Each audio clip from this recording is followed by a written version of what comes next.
Assalamualaikum warahmatullahi wabarakatuh.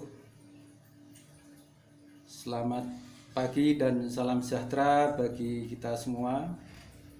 Yang terhormat Ibu Pengawas Pembina SMP Negeri 23 Pontianak, yang terhormat Ibu Kepala Sekolah SMP Negeri 23 Pontianak, yang terhormat Bapak Ibu Wakil Kepala Sekolah beserta guru dan staf tata usaha, dan yang saya hormati orang tua siswa serta anak-anakku yang ku sayangi dan ku cintai, terutama anak-anak siswa baru. Selamat datang di SMP Negeri 23 Pontianak dan bergabung dengan kami sebagai keluarga besar SMP Negeri 23 Pontianak. Selamat. Anak-anakku yang ku sayangi, pada kesempatan hari ini Bapak akan memberikan materi, tapi sebelumnya Bapak memperkenalkan diri bahwa nama Bapak adalah Suparji SPD, yang selama ini mulai tahun 2009 sampai sekarang diamanai menjadi Wakil Kepala Sekolah Bidang Kurikulum. Anak-anakku yang kusayangi, bahwa untuk pertemuan hari kedua ini saya akan menyampaikan materi tentang belajar praktis. Perlu diketahui anak-anakku bahwa belajar praktis itu ada 7, yaitu membuat catatan praktis, baca materi lebih dari 1 kali, rekam bacaan, lalu dengarkan lagi, mengerjakan latihan soal, belajar dari video pembelajaran praktis. Nanti anak-anakku bisa cari di internet, berdiskusi, buat catatan praktis. Jadi selama pandemi ini anak-anakku belajar sistem daring, yaitu dari rumah, dan mendapat materi pembelajaran dari guru yang ada di SMP Negeri 23 Pontianak. Nah, dalam pembelajaran daring ini anak-anakku tidak hanya terpaku pada pembelajaran daring yang singkat, tapi anak-anakku bisa mencari bahan-bahan materi yang praktis tersebut. Anak yang punya HP, ya, dimanfaatkan HP tersebut dengan yang baik. Jangan memanfaatkan HP dengan hal yang tidak baik. Karena apa?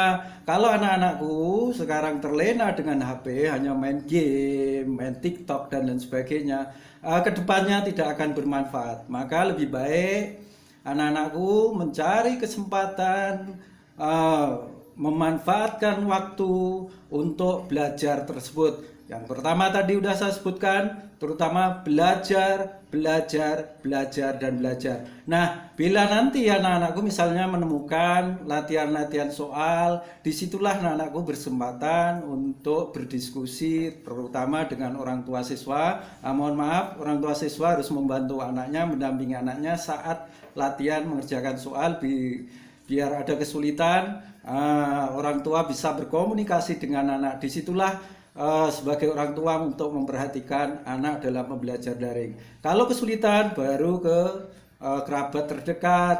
Kalau kesulitan lagi baru menghubungi guru, mungkin lewat Google Classroom, Google Meet, ya. Dan disitulah akan ada jawaban, dan anak-anakku tanpa disadari akan menjadikan anak yang inovatif, kreatif di zaman milenial ini.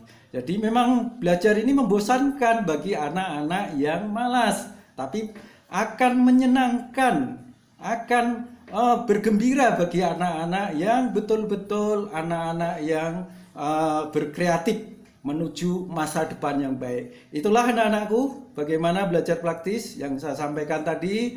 Dan Bapak mohon maaf tidak bisa berpanjang lebar karena batas-batas waktu yang diberikan oleh panitia untuk menyampaikan materi ini, dan mungkin nanti bisa ketemu kembali dengan materi yang lain. Dan saya akhiri, wabillahi taufik wal hidayah. Wassalamualaikum warahmatullahi wabarakatuh.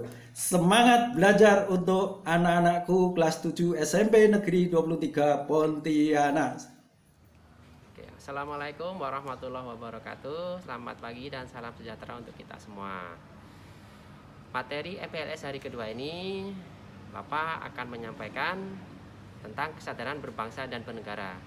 Sebelumnya, Bapak akan memperkenalkan diri terlebih dahulu. Nama Bapak Soleh Firmansyah. Kebetulan Bapak ngajar mata pelajaran IPS kelas 8 dan kelas 9. Adapun materi tentang kesadaran berbangsa dan bernegara harus dikenal oleh semua siswa, terutama yaitu kelas 7. Karena kelas 7 adalah sebagai awal pengenalan lingkungan sekolah. Kesadaran berbangsa dan bernegara memiliki makna sebagai individu yang hidup dalam kaidah dan naungan di bawah NKRI. Jadi harus dilandasi dengan keikhlasan, kerelaan demi kepentingan bangsa dan negara Indonesia. Nilai-nilai bela negara juga harus ditanamkan kepada setiap siswa. Lebih diperhatikan penerapannya dalam kehidupan masyarakat berbangsa dan bernegara. Antara lain yang pertama adalah cinta tanah air. Yang kedua, kesadaran berbangsa dan bernegara itu sendiri. Yang dimaksud adalah merupakan sikap kita yang harus sesuai dengan kepribadian bangsa yang selalu mendukung dan mengatur adanya cita-cita dan tujuan hidup bangsanya, yaitu bangsa Indonesia. Kemudian yang ketiga adalah Pancasila. Yang keempat, rela berkorban untuk bangsa dan negara. Selanjutnya yang kelima adalah memiliki kemampuan bela negara, yaitu untuk mewujudkan dengan tetap menjaga kedisiplinan, ulet, bekerja keras dalam menjalani profesi masing-masing. Sebagai pelajar, maka disiplin dengan tugas, PR maupun materi dari guru ataupun dari sekolah tanpa mengesampingkan tugas dari orang tua. Selanjutnya yaitu tentang nasionalisme, yaitu sikap mencintai bangsa dan negara sendiri. Ada nasionalisme yang arti sempit, yaitu mencintai bangsa sendiri secara berlebihan sehingga menganggap rendah bangsa lain. Adapun nasionalisme yang kita butuhkan adalah nasionalisme dalam arti luas, yaitu mencintai bangsa dan negara sendiri dan menganggap bahwa semua bangsa sama derajatnya. Ada 3 hal yang harus kita lakukan untuk membina nasionalisme Indonesia. Yang pertama, mengembangkan persamaan di antara suku-suku bangsa penghuni Nusantara. Yang kedua, mengembangkan sikap toleransi. Dan yang ketiga, memiliki rasa senasib dan sepenanggungan di antara sesama bangsa Indonesia. Adapun ada 4 hal yang harus kita hindari dalam memupuk semangat nasionalisme. Yang pertama adalah sukuisme, kedua chauvinisme, ketiga ekstremisme, dan keempat provisialisme. Selanjutnya, untuk sikap patriotisme atau kepahlawanan adalah sikap berkorban segala-galanya termasuk nyawa sekalipun untuk mempertahankan dan kejayaan negara. Hal ini sudah ditunjukkan oleh para pahlawan pendahulu bangsa kita yang rela berkorban demi cintanya kepada tanah air. Ciri-cirinya yang pertama adalah cinta tanah air, rela berkorban untuk kepentingan bangsa dan negara, menempatkan persatuan dan kesatuan di atas kepentingan pribadi, berjiwa pembaharu, dan yang terakhir adalah tidak mengenal menyerah dan putus asa. Demikianlah tentang materi bangsa dan negara. Sebelumnya dan sesudahnya, Bapak mohon maaf jika dalam penyampaian ini ada kesalahan. Wabillahi taufiq wal hidayah. Assalamualaikum warahmatullahi wabarakatuh.